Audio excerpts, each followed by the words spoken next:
We're still in the favorite section. Do we put Visma Lease bike in here? I mean, Wout van Aert nowhere. Jorgensen 9th in E3. It's not like it's screaming that they're gonna win, and there's no Ghana here as well. So that Ghana is skipping Tour of Flanders and focusing on Power Bay. But yeah, are we done with the favorites, or is there another favorite that you can kind of lobby in here before we go to the outsiders? Um, Let me just take a quick look. I mean, it would only really be people who might have done kind of well at E3, but lumping them in with the favorite status of those big three names that we just mentioned feels a little bit wrong. And I feel like you're right. There's something just not quite working with Visma Lease bike. I feel like we're kind of done with the favorite. Should we go into the outsiders? Feels really weird to call Visma Lease bike outsiders.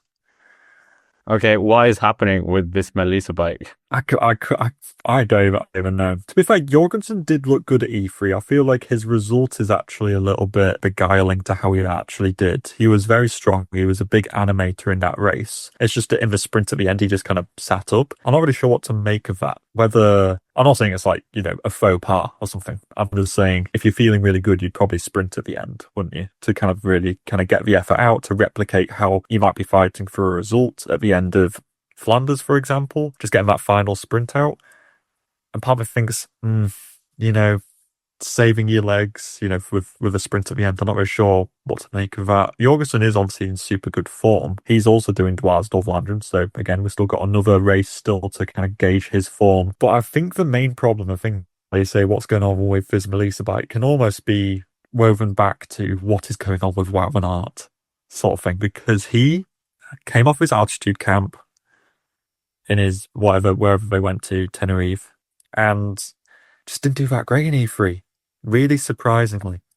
I don't know why the fact that he wasn't in that second group, which contained people who he should absolutely be able to keep up with, was a bit concerning for me.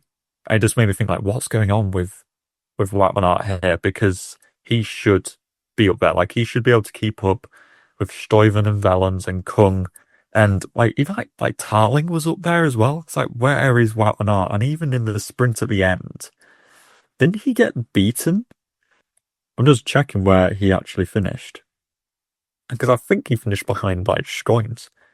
Yeah, he finished in 15th place in that sprint. And he was pretty well positioned and he just looked tired. And maybe it's because it takes a while to come back from altitude training camp to actually feel good, but something's just amiss there. Maybe I'll just be eating my words. This will all sound really stupid if he wins Dwars-Dovlanderen, right? Like tomorrow. Okay, so just take this with a grain of salt. But prior to Dwars-Dovlanderen, I'm a little bit concerned about Wout van Aert. And if he doesn't win Dwars-Dovlanderen, I'm going to be seriously questioning how he can do in the Tour of Flanders on Sunday. And I think just adding to the kind of conversation of what's going on with Visma Lease bike. Obviously, like Christophe Laporte isn't here. He's just been suffering with I don't even know what, just something this year. And you got like, Van Baarle just hasn't been kind of a Van Baarle of years gone by. Tige Benoit, okay, he's a good rider to have around, but it's not his kind of style of race. Perston Hagen I really like as a rider, but I feel like it's just used as a domestique, and it feels like, I don't know, Visma Lease bike are just really not, it's just not gelling at the moment. Yeah, I agree. And this is what Van Aert, a former podium finisher on Rundown, seemed destined to win it one day. But I mean, now he's the wrong side of 30, as many keep saying. And if you're not informed now, it would kind of be like now that would be peak Wout van Aert. He would have the experience, he would have the power, the leadership, etc. A strong team around him, and it's like not there. We look at Omloop and Kern, Brussels Kern wasn't there. Klaska Hayen, nowhere. All these races where we would kind of think, well, it doesn't matter if he doesn't win, but we at least want him to be in up there and be the one of the riders to dictate the victory. But yeah, not quite happening.